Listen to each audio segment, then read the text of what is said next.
Welcome back to another edition of the Rams Up post-game reaction here on the Rams Up Podcast Network. Like, subscribe, and share this video and podcast with all your fellow Rams fans and football fans.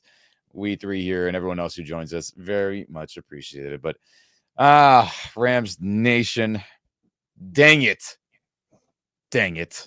Rams lose a heartbreaker, 22-28 versus the Philadelphia Eagles in a snowy Pennsylvania storm. Freaking sucks, as the Rams also shared this as well, 22-28 out there in Pennsylvania. And damn it. But gentlemen, enough about my sighs and grief. Mark, Paul, how you guys doing today? Yeah, what made this a little extra painful for all of us, I'm sure, is I felt like we were so close to having an incredible ending and bringing it back to SoFi. Especially at the end there, start of the fourth quarter, I thought we had all the momentum. Things went sideways on us. And then at the end, after Puka's catch, and then deflation. And that's what makes it a little more painful. But I don't want to focus too much on the negative. I don't anyways, because I think there's a lot to be really proud about this team and happy with the way they performed this year. So I'll try to celebrate that over the next few days. But yeah, major bummer for sure. Yeah, it's a good mindset. I definitely need to adopt that the next couple of days. Easier said than done. Yeah, true. Paul, how you doing, man? You hanging in there? Want to laugh. LA there. Shout out to the Worldwide Ramley, man. They represented in the playoffs. That SoFi home game, they all turned out. Relocated home game, we should say, right? And the Beast Coast Ramley was there. You saw in the pregame, they were out there. I mean, it was a tough loss. It was a tough loss. But the Rams, I think they really showed their character. The Rams really played a great game. It was just Beast Coast weather just made it, man. Just a lot to overcome today. Just all in one game. It's just a lot to overcome. A lot to overcome for sure, which is why when the tournament started, I was like, can we avoid Philadelphia till the NFC Championship? I just thought objectively it was a bad matchup. When we talked to that, we talked to those ideas in our Keys to Victory episode this past week. But, we said, hey, some of these things need to go our way and we'll have a fighting chance. So as the Rams did have a fighting chance clearly throughout this game. And with that said, let's go into some team stats real quick. And don't worry, Rams Nation, we'll break down, all the big moments. But real quick for you, what did it look like as an overall, eagle eye, Rams eye standpoint? So total yards, the Rams had more, 402 versus Philly's 350. Passing yards wasn't even close. Jalen Hurts, 65. Matthew Stafford, 291 in the snow. Wow. Rushing yards. Well, we'll talk about that shortly. 285 for Philadelphia versus 111 for the Rams. Yards per play, exactly the same, 5.7. Wow, that's really incredible, actually, if you think about it. First downs, the Rams had more, 18 versus Philly, 16. Third down efficiency, 6 for 16 for the Rams, 6 for 15 for the Eagles. Fourth down efficiency, Rams 1 for 2, 1 of 1 for Philadelphia. Total plays, Rams had 70, Philly had 61. Sacks allowed, Rams unfortunately had 5 go against them. But shockingly, I'm sure to many people in the football universe, this young Rams defense, but not just the fearsome foursome 2.0 group of Verse, Braden, Fisk, Turner, and Young. Other guys were getting in and getting home to the quarterback, which equaled 7 sacks against, I think, the best O-line in the entire NFL. Fantastic. Punts, 5 for Rams, 4 for the Eagles. Penalty yardage, 3 for 30 for the Rams, 3 for 14 for the Eagles. And interceptions thrown, 0. Time of possession, 29 minutes for the Rams, 30 minutes, almost 31 for the Eagles. But the biggest one of them all was the fumbles lost. 2 for the Rams, 0 for the Eagles. Absolutely crappy that it went that way. And we'll go into detail of those things very soon.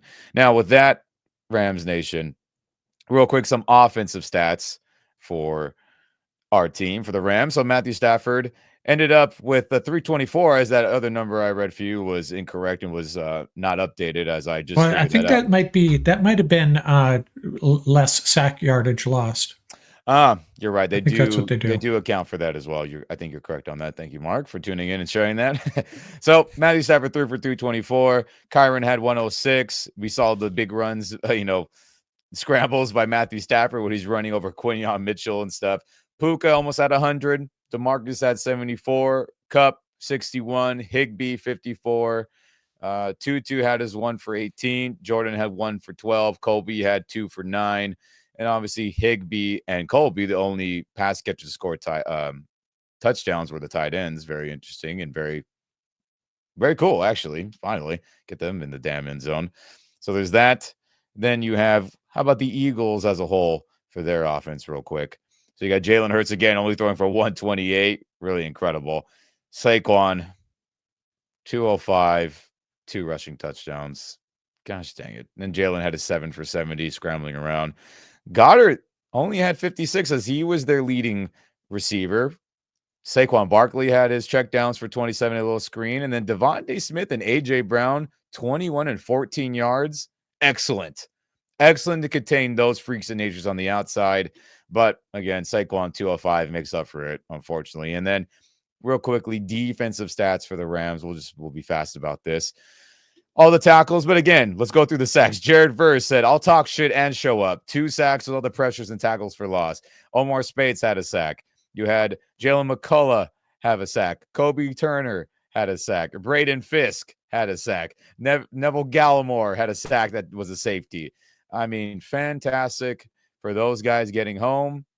And then Eagles defensive stats real quick. All the tackles you see if you're tuning in with us. Jalen Carter, 2 important critical sacks he got on us. Moro Ojomo had 1. Jox Hunt had 1.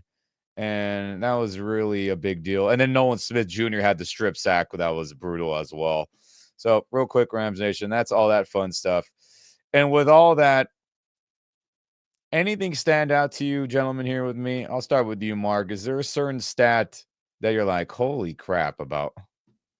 Well, focusing on the positive, you went through those sacks pretty quickly, but I think 5 of those were by rookies, which is pretty interesting and a good sign for the Rams' future. And, I think the analysts really celebrate Saquon Barkley's ability. I'm going to avoid saying his first name, Barkley's ability against the Rams. But, look what Matthew Stafford did in this game, Yeah.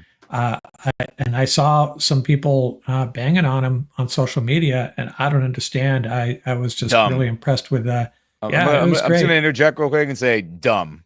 Yeah. Don't do that, Rams Nation. He's the only reason why we had a chance at this game. Don't be dumb. Anyway, right. Sorry. And from a defensive perspective, I don't know what the answer is with containing Barkley. For much of the game, we did a pretty good job, but there's 2 giant runs, just like last time. But hey, if that's our game plan, maybe it almost worked. Let him have his big runs, shut him down a lot in between, and we'll win in the end with the passing game. I'm being somewhat facetious here, but we still had a chance to win this game, and we probably should have, despite all of that. Yeah, for sure. I mean, anything stand out to you with the stats real quick, Paul? Yeah, I saw the reaction against Stafford. I just want to point out, in a snow game, Optimus 9 threw up 324 yards, 2 TDs, 0 INTs, and a 97.2 quarterback rating in the snow. And he took a shot to the ribs early in the game.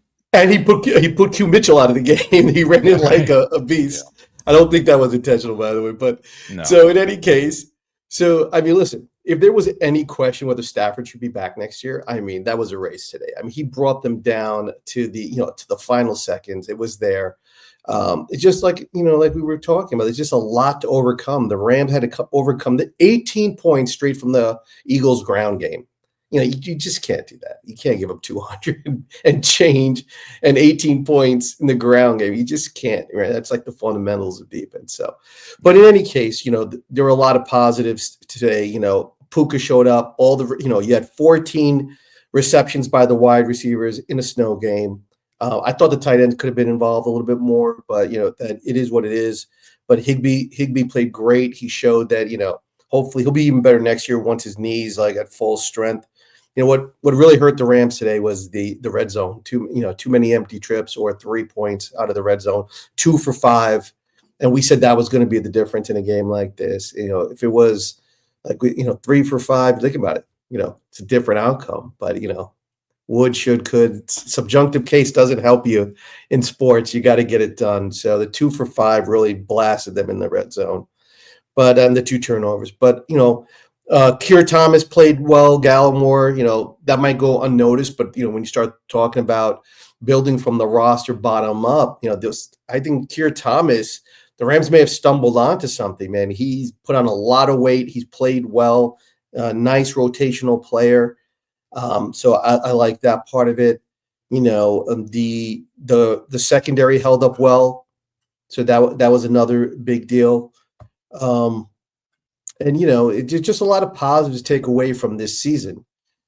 And if it's tough for it to end the way it did. The Eagles are a great team, and the Rams are a great team. It was what we were expecting, a great game that went down to the wire. And at one point, everybody thought the game was over, and Stafford took them right down the field, right? So yeah, there's a lot to take away from the positive side. It's going to be a fun offseason for the Rams because there's a lot to build on. Jordan Whittington, for example, he's got to get the rock next year. They got to get him involved. Jay Witt's got to get the ball next year. But it's going to be a fun offseason for the Rams.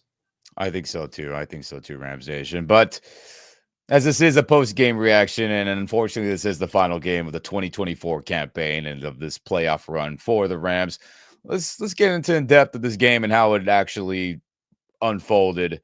I think quarter by quarter, I think, is a fair starting point. So with that first quarter here, on the very first drive of the game, Jalen Hurts runs for 44 yards and a touchdown. Brutal. And we're like, you got to be freaking kidding me. Then luckily, Matthew Stafford hits Higbee after a long 15-play drive and throws an absolute laser beam in between 2 Eagles defenders and gets a 4-yard touchdown to Tyler. Then later you see Braden Fisk have that big sack, injures his knee, brutal. And then a little bit later, Rams unfortunately don't get anything big going on. Jalen Carter gets them on a sack. And then Saquon Barkley explodes for another big touchdown again. And we're thinking this can't be happening where we're giving up super runs again. So real quick, Mark, your thoughts on that first quarter with the big touchdowns given up, Stafford being clutch, and then Braden Fisk's big sack that ultimately got him hurt and got him out of the game, sadly. Yeah, on that first drive, the first touchdown drive, Tyler Higbee had a big third down conversion. Kyren converted a 4th and 1 like he usually does. Yeah, but then the big runs, it's like deja vu, and it was pretty painful.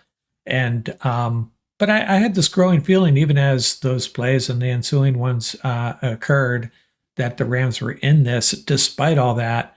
But yeah, I don't know what the answer is scheme-wise. I know I think you're trying to get guys up on the line of scrimmage and to stop him. And I think he's very good. Him and his offensive line are very good. They're in sync.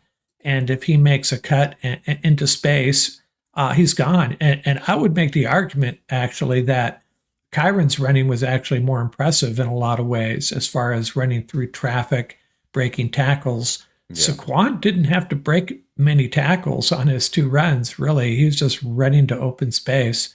So there is some maybe the strategy there and the alignments were not what they needed to be. Yeah, for sure. I mean, Paul, your thoughts on all the craziness in the first quarter, and then also, Braden Fisk's sack that got him hurt, sadly. Yeah, Braden Fisk was on the stationary bike early, so he must have heard it earlier in the game as well. I mean, this was an interesting quarter. So Ram Nation, so McVay's strategy was probably spot on.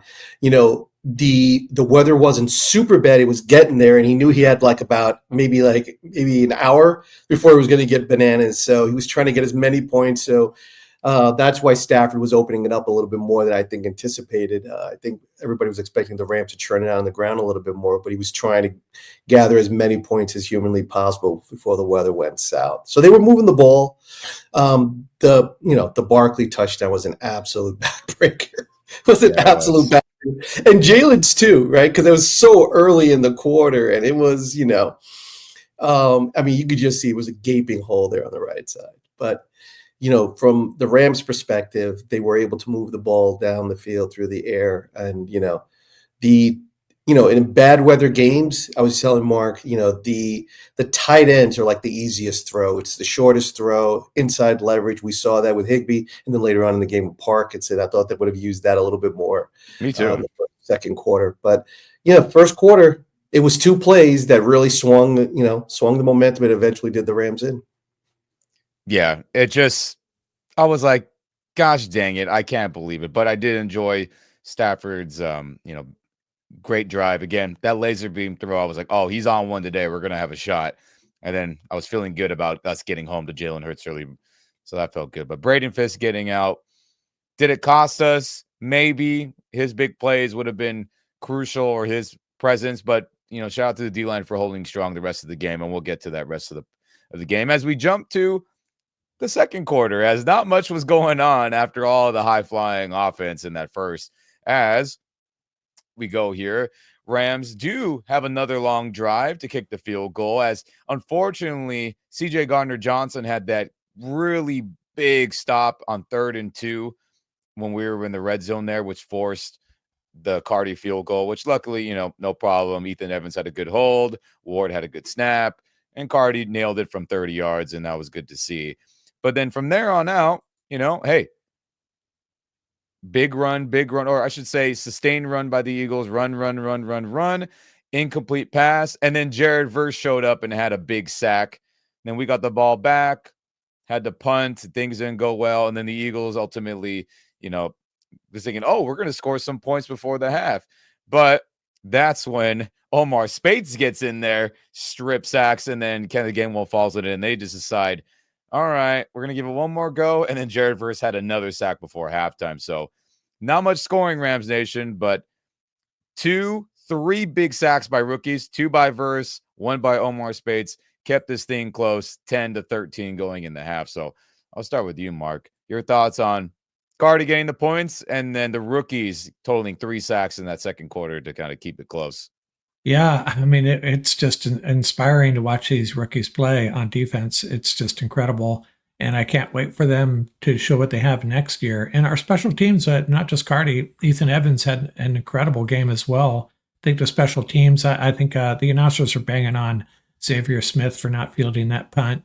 But under the conditions, I wouldn't go too hard on him. I think the special teams coach should have fielded it. But Cardi came through. Ethan Evans came through. And I think in that first half, I don't have it in front of me, but I'm pretty darn sure we had a 2nd and 2, a 3rd and 2, and a 3rd and 1, and we were unable to convert in all 3 cases. So that especially hurt. Yeah, it definitely hurt. And that was a big 3rd down stop they got in the red zone there, Paul. And your thoughts on that? Obviously led to some points, luckily, and then Versus 2 sacks and Omar Speights, big sack there in the second quarter as well. Yeah, that was a crucial trip to the red zone that wound up for a field goal. I mean, they got the point, but think about the difference. It would have been 14-13, right? So that empty trip, it's not empty, but that half a score, I like to call field goals half a score, made a huge difference in the final outcome. In that drive, you saw it. There were a lot of things in the run game they were trying to do. I think they got a little too cute in the run game. There was a couple of where if they could have just went straight duo or straight power, they probably would have picked it up. But you're trying to do too much in a bad weather game. It's always going to come back to bite you. But like I said, the Rams got their defense going. They got their offense a little bit in sync, and they kept it close. That's what they wanted. McVay going that interview before they went into halftime. You saw McVay's face. He was like, "We're right there." You could see it in his face. It was playing out the way he wanted it. But I know he wanted that touchdown to go in at 14-13. But The Rams were still in it. They were right there. They definitely were. So then we go into halftime. We're like, well, we're hanging in there, even though we given up a couple big runs. And then luckily Jake Elliott missed the PAT, which we said in our keys to victory that one of these kickers was going to screw up and miss some kicks. And well, luckily that was him. And so we go in only down by 3 going to halftime. In the third quarter, a lot of stuff going on as we get the ball first to open up the half. 5 plays and we're out of there. Unfortunate. Then we 3-and-out the Philadelphia Eagles as we have a good stop. And then we have a long sustained drive where Cooper Kupp is catching a bomb on third down. You get Kyren Williams running for 30 yards.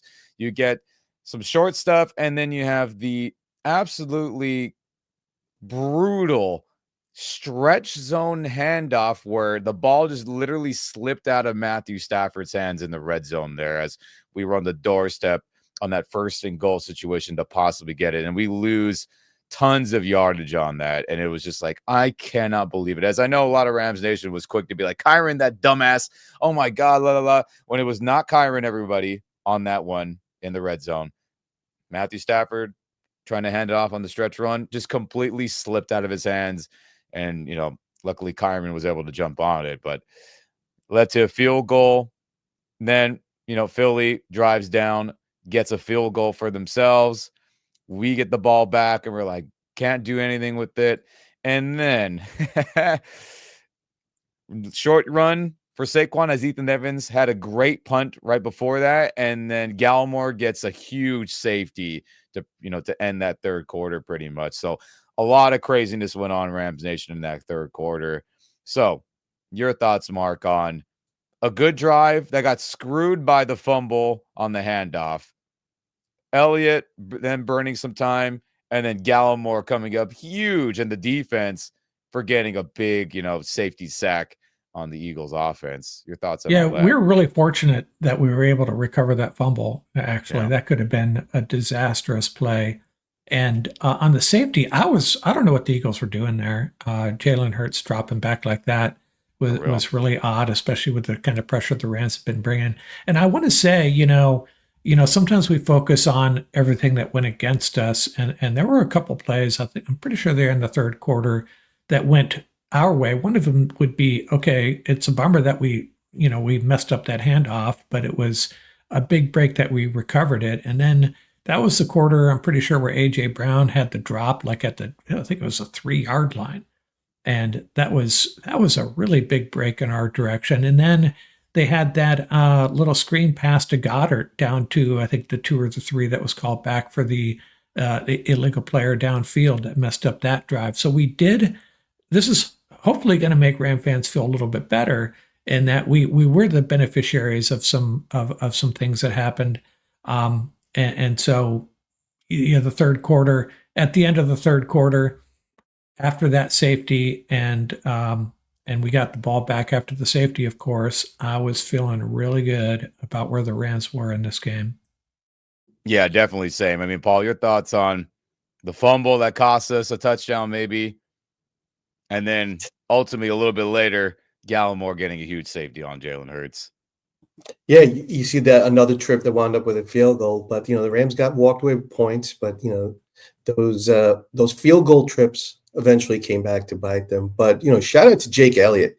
He had trouble with the extra points, but he knocked those field goals through. It was his leg that was the difference today. Saquon was, it was Saquon and Jake Elliott who really made the difference today. And shout out to Jalen Hurts, man. I mean, that knee, I thought he was done for the game, right?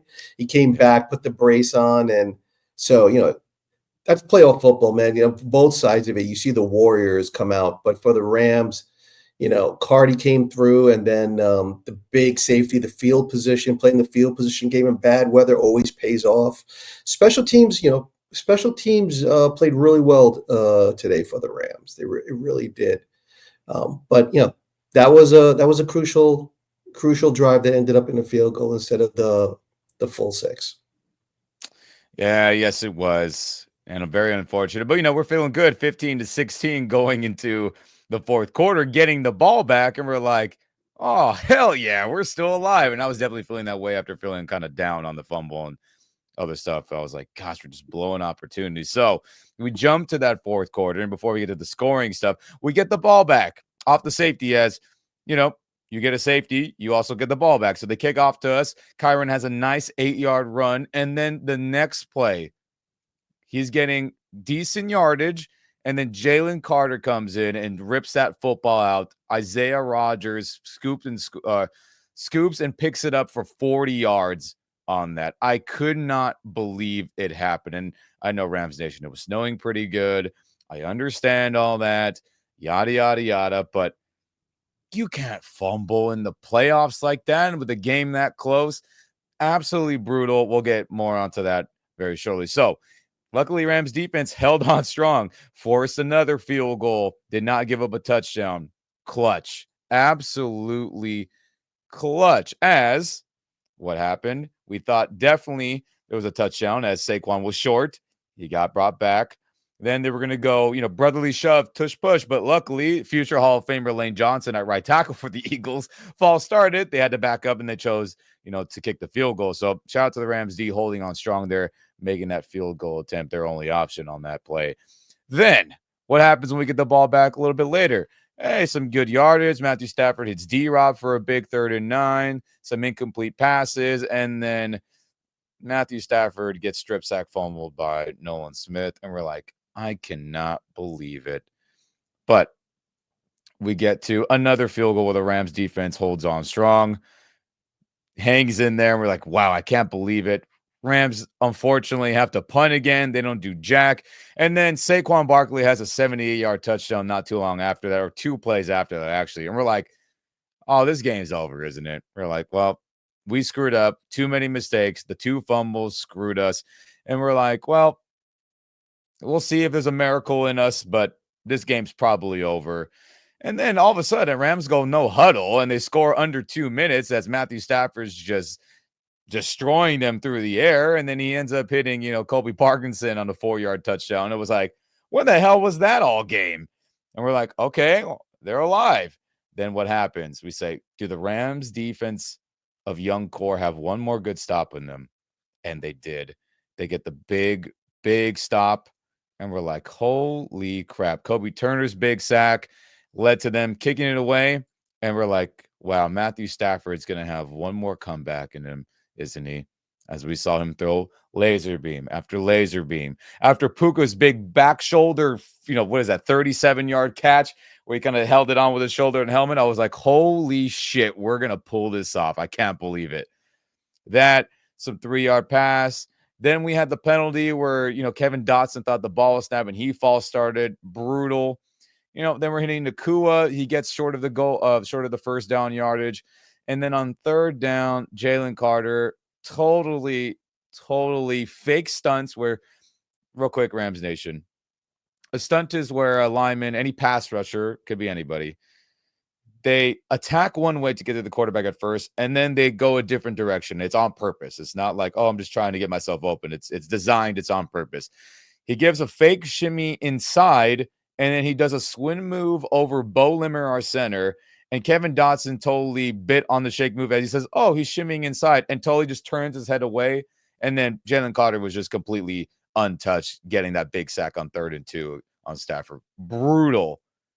And then on 4th down there, many people, including us here, thought that Puka Nacua was held or pass interfered on that 4th down there, as you saw McVay and the whole Rams sideline absolutely pissed that nothing was called there. And that was your ball game, long story short, Rams Nation. A lot of craziness went on in that game there. But your thoughts, Mark, I'll start with you, as all the insanity. 2 fumbles by the Rams offense, 1 by Kyren, 1 on a strip sack on Stafford. Barkley's big run, 2-minute drill to Colby in the end zone on the Rams offense. Rams defense shows up, gets a stop. And then unfortunately, Rams just could not have the game-winning touchdown at the end due to some just absolute insanity.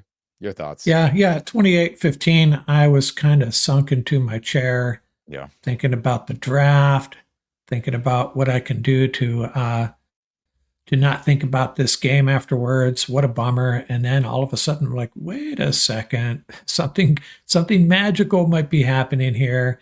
And then it got torn away from us again at the end. And I've went back and looked at that non-call, but the NFL really needs to fix some of the refereeing stuff that's going on. We all saw what happened with the Texans and the Chiefs, two just horrible calls again involving Patrick Mahomes. Surprise, surprise, right? Yeah. And then the refs refusing. Basically they're telling cornerbacks and safeties, go ahead and hold in these situations. We're not going to throw a flag. In college football, I think they will. But in the NFL, they put the flags away, and it makes it really difficult for teams like the Rams, who rely on short pass, timing passes, that type of thing, to score in the red zone under those conditions. And we saw it today. But yeah, big bummer. It just would have been. This had the potential to be in one of those generational moments in Rams history. If they pull that off. I'm sorry, I'm just making it hurt more, aren't I? No, but it's true. I mean, we had a chance to win at the end, and I guess that's all you can ask for, really. But I'll go to you, Paul, here. I mean, this insane fourth quarter. Kyren fumble, Stafford fumble, Saquon run, and then our 2-minute drill touchdown, and then getting the ball back to win it at the end, which I thought we were going to pull off. Your thoughts on all of that in the fourth quarter? Yeah, so I'll work backwards. I'll say, for a lot of teams, they would have caved in when it was 28-15, and Ram Nation, there's a lot to be said about the defense and then the offense, and special teams coming together and making that last run and making it, like we said, go down to the wire. So from that perspective, that was a real positive. I was like Mark. I was like McVay when I saw that extra point not go through. I was like, oh, here we go. And then you sit up on your sofa a little bit taller. You're like, we got a shot here.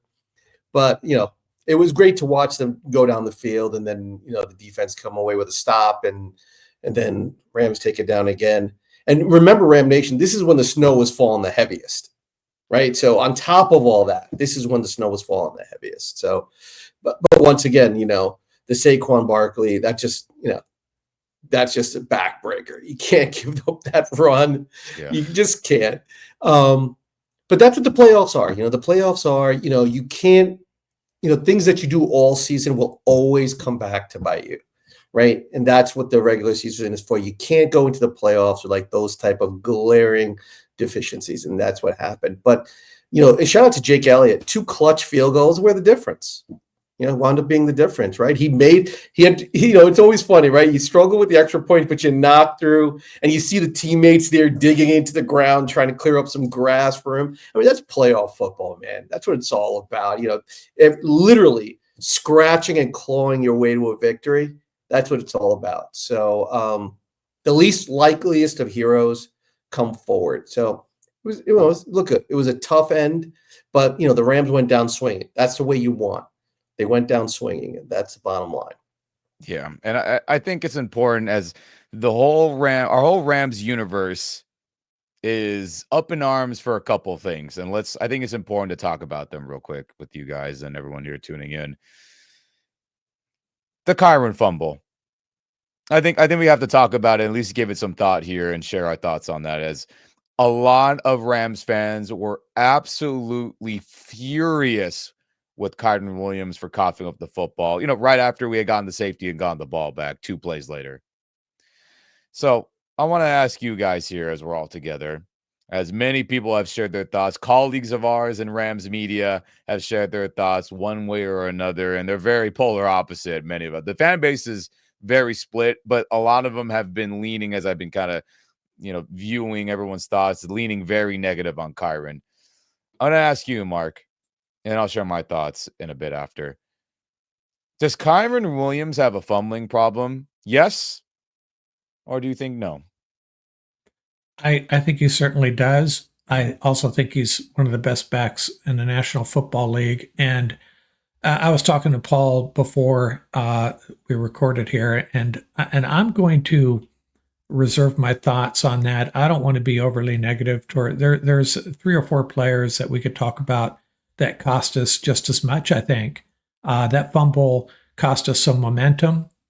But it's easy for us to say sitting in our living rooms, in a 25-degree, 30-degree field down there, a slippery ball in the heat of combat. But it is an ongoing problem. So there's definitely an ongoing problem. But I'm not going to throw Kyren Williams under the bus or put the blame of this loss on him.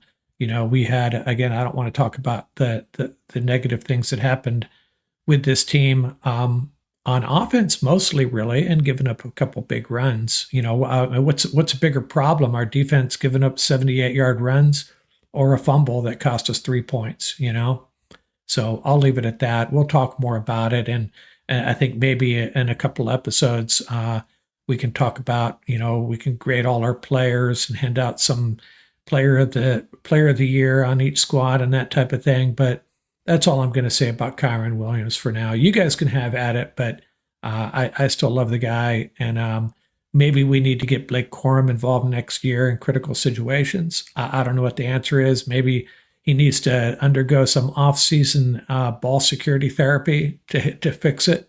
I don't know. No, I feel you, and I respect to your point of view there. As I had to ask, I knew your answer deep down, even though we haven't talked about it yet. But I'm sure the Rams universe is curious, as everyone is pissed. But Paul, your thoughts on Kyren? And let me ask you: does Kyren have a fumbling issue? Yes, or do you think no? Well, I think it's a tough call. I mean, I'm also a big Kyren fan. I'll happily go on record for that, right? So, the number of first downs that he slams right into the teeth of the defense, right? If you average that out with the number of fumbles, now that was not a great fumble. It wasn't like there was heavy contact. He was coming through the hole. It looks like he was looking to make a move, and then Jalen Carr just slapped it out of his head like a basketball move. But I think overall, so I mean, look, the development of Kyren is something that the Rams should be really, really celebrating. He was not a feature back in college. Let's not forget that he was not a feature back in college. The Rams developed him. He's still developing. He's one of the pound for pound, one of the toughest running backs in the league. He does all the dirty work for the Rams. And for the number of plays that he stays on the field, listen, I don't think people realize what a big loss Blake Corum was. And I think McVay is going to get a little payback against Seattle. What Seattle did was absolutely idiotic, and it really hurt the Rams because although it was that one injury with Blake Corum, it was a big one. So just like Captain Lake, who plays the whole game, didn't miss it down all season, you have a back like Kyren Williams. Look at the number of plays he was on the field. Look at the production. And if they start using him in the pass game, do you know how many times he saved Stafford? Stafford would not have made it through the season. The number of blitz pickups that Kyren just stoned players that are twice his size. So yeah, I mean, it was it was a tough fumble. He's a back that's still developing. He's going to get better. The two things that Kyren has to get better at. When he gets into the open field, you see him like he's always cutting it back. Like, he's not sure what to do. Go to the outside, man. He's got to get some big runs. I think that's where people get frustrated with him. And they're right. Like that instinct to get to the open field like Saquon does. He gets to the open field, he goes right to the outside, right? He knows there are fewer players there. There's more open space. So that's something that he has to develop. But the positives vastly outweigh the negatives for Kyren. Tough fumble, absolutely. But the number of things he did on the field today that were positive vastly outweigh the negative. So, yeah, I'll ride with Kyren. Yeah, and real quick, Rams Nation, my thoughts on it. For all the things you just laid out there, Paul, great pass blocking. Think about how automatic he was on 4th and short majority of the season. All the heads-up backyard football touchdown plays he had, leaping over dudes, somersaulting over guys. The big one he had in the wild card game against the Vikings where he was not designed to go out there and leak. He was just like, oh, no one's there. Hey, Stafford, throw me the ball. I mean, those are high-level IQ plays. All the tough running. And with that said, he absolutely has a freaking fumbling problem, and it is a problem. I don't know what it is with lead feature backs since Todd Gurley. All of them fumble all the time. I don't know what they're practicing in Kowloon, now Woodland Hills, and elsewhere, where the running backs fumble. Think about it. Everyone was so over Cam Akers because he was fumbling all the time when he was the main guy. Everyone said, get him the hell out of here. And eventually the Rams said, yeah, you can stay home. We're sending you out of here. Think about the times where Darrell Henderson had some bad moments and he was coughing up the football when he was a lead guy. Obviously it wasn't as much, but he had some issues for a while. Think about when Malcolm Brown had some moments where he coughed it up. Obviously he didn't get a lot of carries, but he had some moments where he dropped it on the ground. And then here we are now where Kyren's the main guy and he's coughing it up a ton as well. I'm not saying a fumble's never going to happen, but it feels like feature running backs for the Rams under McVay, other than Todd Gurley, they fumble way too damn much. And it's freaking ridiculous. Whatever they're doing with ball security and whatever the focus is, it's not enough when you're a lead running back for the Los Angeles Rams since 2018. Let's just call it what it is. It's unacceptable for any of these running backs to be fumbling this much since 2019, since Gurley's, final year with us. It's ridiculous. And I know a lot of people are like, trade him away, get this bum out of our Rams. Stupid. Just stop that dumb shit that if you're saying that, don't be a dummy. Be a smart Rams fan. Realize what Kyren has done for this team for majority of the season. But no question about it, he has a fumbling problem, and it was a bigger reason why we lost this game. Let's not kid ourselves. But to say, get him out of here, all that, don't be dumb, Rams fans. Be careful what you ask for. Don't be dumb. And that is a progression of running back skill development. So you take a back like Marshall Faulk, who like virtually, when you look at the calculations of fumble per carries, is just like, it was unbelievable. Like he never fumbled, right? But that was something he worked at and he developed. So, Kyren, for the number of touches he's getting, this is part of the skill development. He's going to have to develop an awareness. A lot of it is probably just awareness. But I will say this today. We went 2 for 5 in the red zone. Had we given the rock to Kyren, we would not have gone 2 for 5 because he's cash money in the red zone. He has been all year. He cashes in the number of touchdowns that he turns in for the Rams in the ground game. So yeah, but that's part of the skill development. He has to understand an awareness of that. You look at a lot of his fumbles, it's when he's going down. It's not like in heavy contact, which is the odd thing. There are some running backs that when they're going down, they relax, right? Or when you're fighting for extra yards, there has to come to a point where you have to give in. You have to it's sort of hard for running backs. So they always want to churn out. But when you feel yourself going down, you literally have to lock up. And for a lot of running backs, there was a running back for the Rams. His name was Cleveland Gary. A lot of Ram Nation will remember that. He had a really bad fumbling problem. And his issue was whenever he was going down, he would relax and that's when people would strip it out. So, I mean, there are a lot of every running back is different, but we always say 3 points of contact every time with the ball when you have it in one hand. It could be something as simple as, something as that, or, just more aware. I think it's more awareness, right? More awareness, more so than anything else. Because when the fumbles happen for him, they're just sort of out of the blue. It's not like he's in heavy contact most of the time. Yeah. That's just my observation. Well, do we know, and maybe we'll have to round this up by the next time we sync up, what is the data on that? And we see his fumbles and they impact us. But I was just trying to do a cursory look at fumble statistics, and he's not alone as far as guys that he's probably at the top, but there's a bunch of guys that aren't far behind him that are nothing close to being the running back he is. And and I was thinking about I don't know if you guys remember this. I don't know if social media was as impactful back then, but there are a lot of people hating on Cooper Kupp when he dropped a touchdown in I think it was his rookie year. I was at that game too. That was brutal. Yeah. So, there's that. Yeah.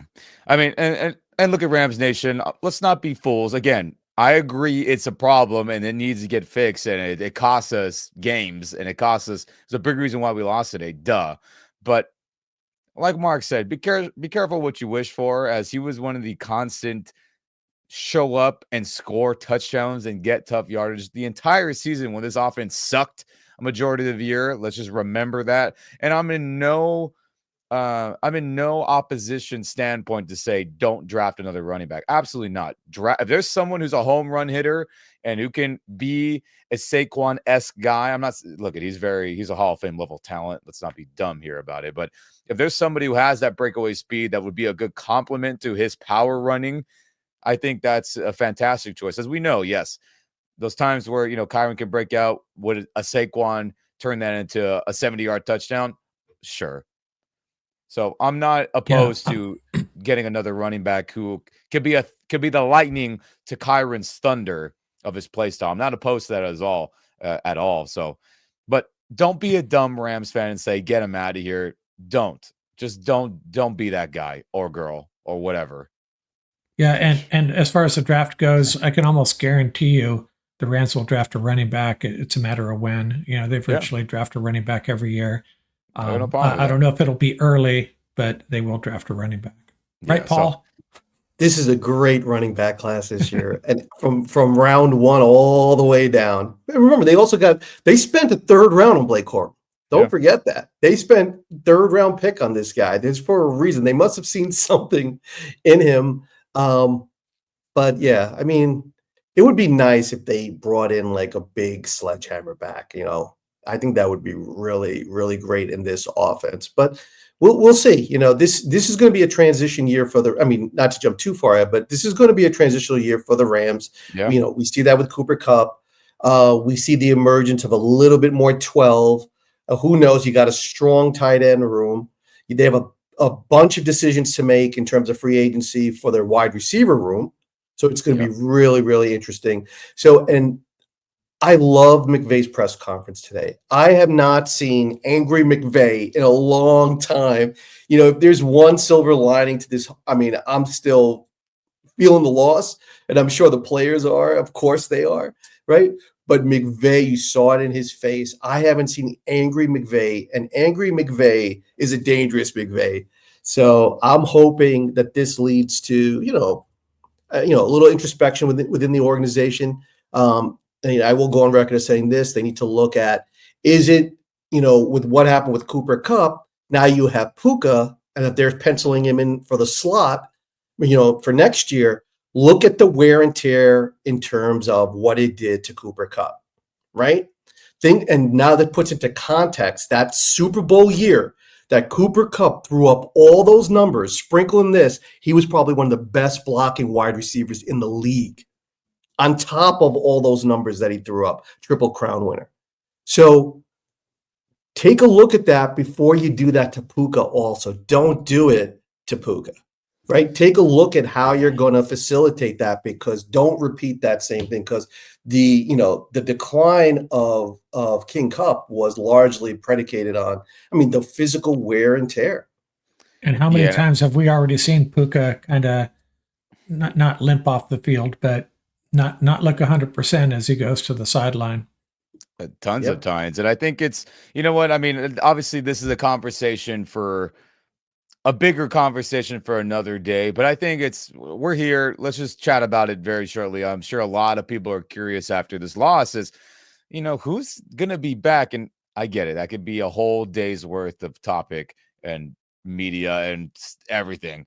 But while we're all thinking about it, and as Sean won't comment on Stafford's future or any player's future, Stafford says he's going to take time to think, but he did say at the end, like, I still got a lot of good football left. He's been kind of saying the entire year, let's just be real. He wants to play more. Do the Rams want him? That's another question that I hope they realize after today. Resign the fucking guy. For God's sakes, Rams, please do it. Excuse my language.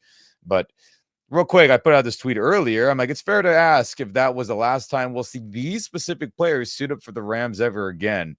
Stafford, Cooper Kupp, Demarcus Robinson, Tutu Atwell, Tyler Higbee, Colby Parkinson, Hunter Long, Alaric Jackson, Jonah Jackson, Havenstein, Michael Hoyt, Akello Witherspoon, Christian Roseboom. As Stafford, real quick, they restructured his deal to a one-year deal that ends today.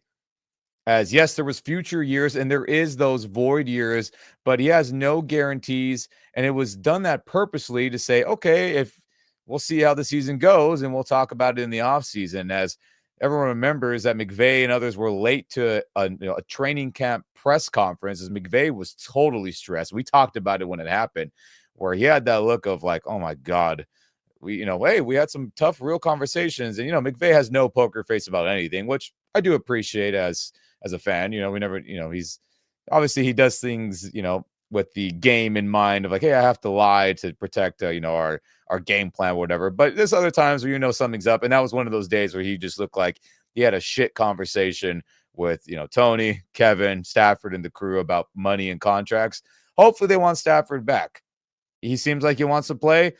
Dude threw for 300-something yards in a snow game, and he was the reason why we were alive. Resign the damn man, please. Cooper Kupp, look it. There's outs in his contract after the season, which ended today, Rams Nation.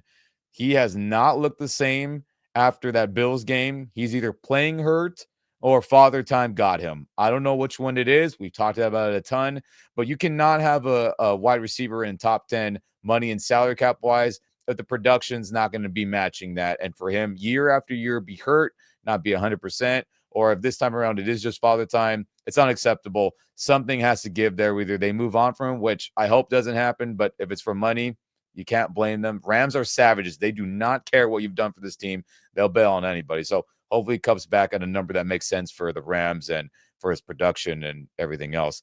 Demarcus Robinson, a free agent after today. Tutu Atwell, a free agent after today. Higbee still has more years, but he has outs in his contract the Rams could, push the button on. He's been hurt a ton and hasn't been 100%. Do they say, hey, you don't think you're worth it? We're out on you. I hope that's not the case. He's a baller.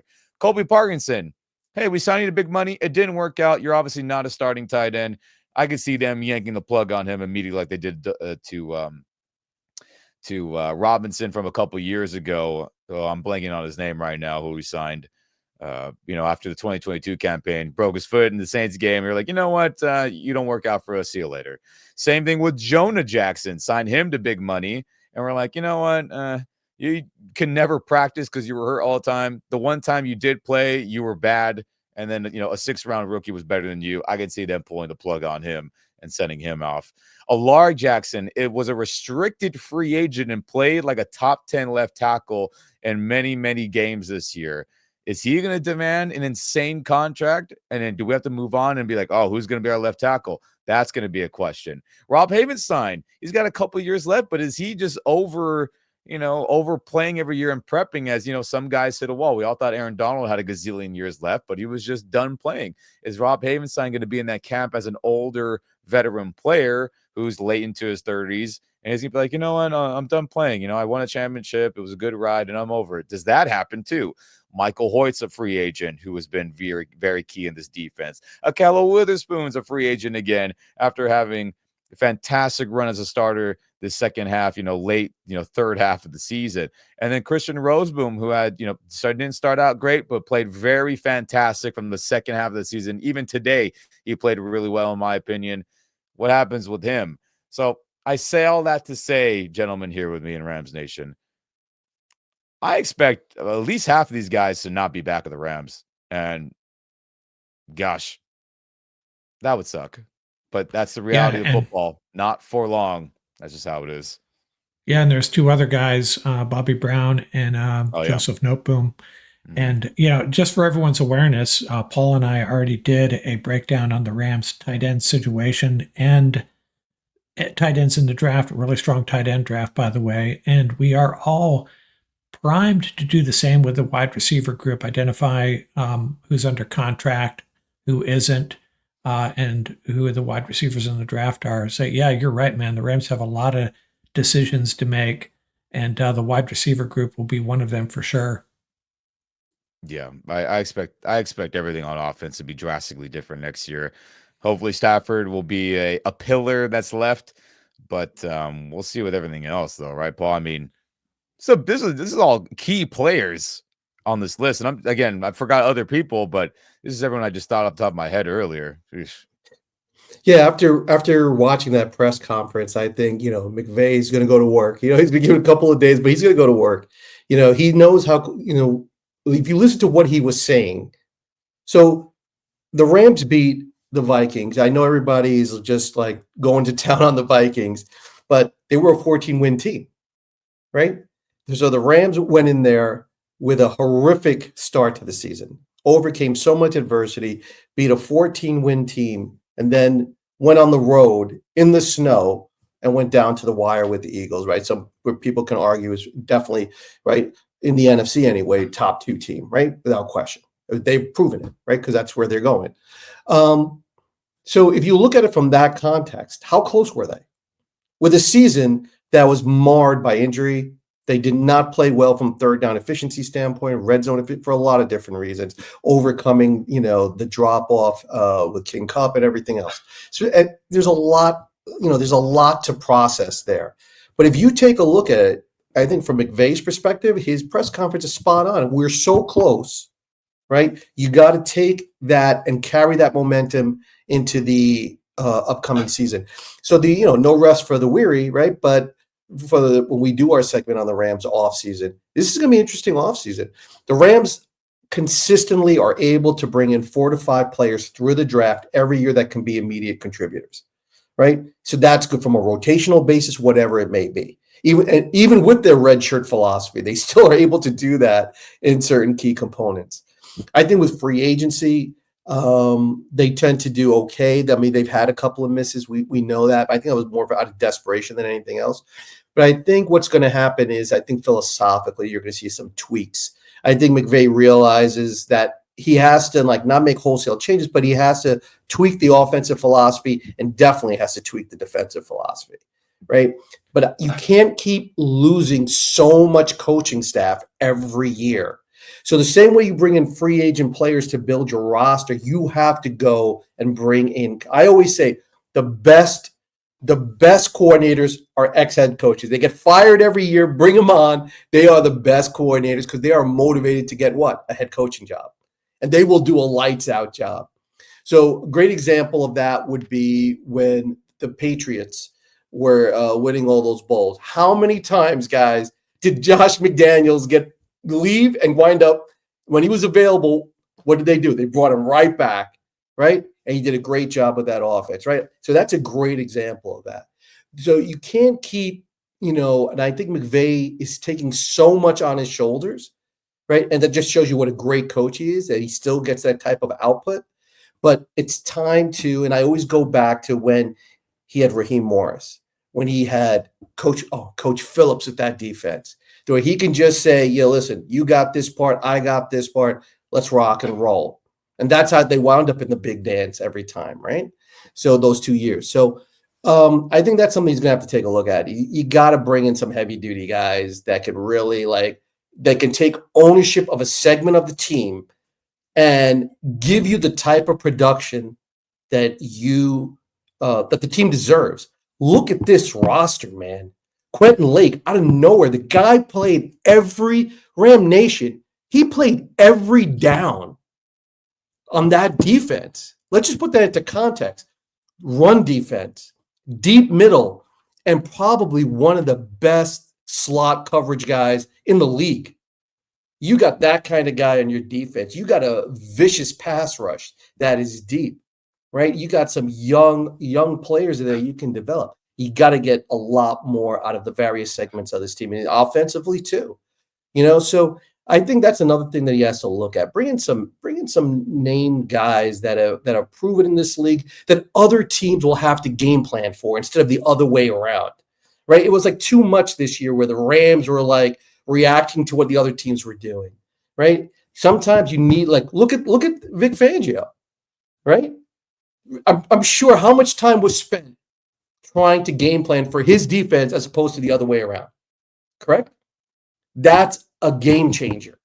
That's a game changer. That's the difference of what a coaching, somebody with that type of notoriety and that skill set can do. So, I mean, the Rams are close. This is going to be a fun offseason. The Rams are going to go into next season with a ton of momentum, a ton of players on the upswing, and a lot of players that are, ascending to a very, very high level. So the Rams are going to they got to bring back Stafford.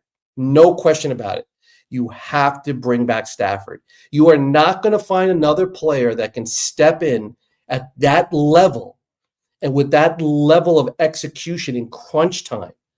That is why I cannot believe why people are just not seeing that. Stafford delivers in crunch time.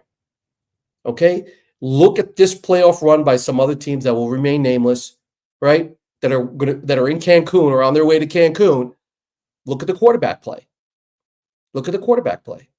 So you have to bring back Stafford, even if it's just for one more year, because he will give you a legitimate shot. And if you put the horses around him, dude, it's lights out. Yeah, it's Yeah. that simple for sure. I agree. What about you, Mark? I was just going to say the other guy on this list, aside from Stafford, that I would be putting high priority on is Larry Jackson, because if he moves on and he could get a big payday somewhere, where do you get your next left tackle? And that's such an important position. Love to bring the guy back. I don't know if we bring him back, if it gives us the flexibility of drafting whatever we want in the first round. If we don't bring him back, we got to go find another one or draft one. So, yeah, got to bring Jackson back. Yeah, for sure. And I know Rams Nation, it's a subject you're like, don't talk about this shit right now. But it's important. Enjoy what you saw this season with this group of guys playing good football for us, because NFL, not for long. Every year is a new year, new faces, a new group that has to grow together. Veterans, rookies, young players, all mix and match, and new coaches, as that's inevitable for a McVay-led Rams team. So enjoy the group whose futures are up in the air. Everyone on this list in front of you, anyone else we have not named or are not on this list, enjoy it. It was a good year. A lot of guys stepped up and played good football, but we shall see who is back and who is not. I'm sure you have your favorites. We named ours. And again, reminisce, enjoy what you saw, enjoy what we had, and hopefully we will have a lot more to enjoy with this Rams team, led by McVay, led by Stafford and others, very, very soon. But yeah, losing sucks. But with that said, any final thoughts, Mark, before we get out of here? No, we got to start talking about what we want to cover in the coming weeks. We'll talk offline, but for listeners and viewers, we'll be back later this week with something. And Paul and I will be getting into the draft, a lot of mock drafts, and we'll be going position group by position group over the next few weeks. Wide receivers are up next, as I already mentioned. And hey, start looking forward. Yeah, that's right. Paul, before we get out of here, any thoughts? Love to the worldwide rambling. There's a great season, and next year will be even better. Yep, that's simple. And for me, Rams Nation, just a thank you for everyone tuning in over this our young journey on this podcast network and channel. We very much appreciate all the growth and all the positive words you've shared to all of us here. And it was a fun ride through all the post-game reactions, the roundtables, the breaking news, the film breakdowns, the draft analysis. It's been very, very enjoyable, and I'm glad many of you have enjoyed it as well. So thank you very much for this whole fun 2024 campaign. But it will not end. We have much more, as Mark said, coming up very soon. Do not worry. There'll be a film breakdown of this divisional round game dropping very soon as well. And don't sleep on these Rams, baby. I'm sure we'll be back very, very soon. And as long as you got the faith, your horns are up, I think this team will continue to be a well-respected, winning franchise that you can always get behind. And we'll cover all of it here on the Rams Up Podcast Network, but that'll do it here. I'm Ian. That's Mark. That's Paul. Thanks for tuning in on our post-game reaction here from the divisional round playoffs against the Philadelphia Eagles. Like, subscribe, share this video and podcast with all your fellow Rams and football fans. We very much appreciate it. But with that said, we'll see you very soon. And never forget, baby, go Rams. Thanks, Ramley guys. forever.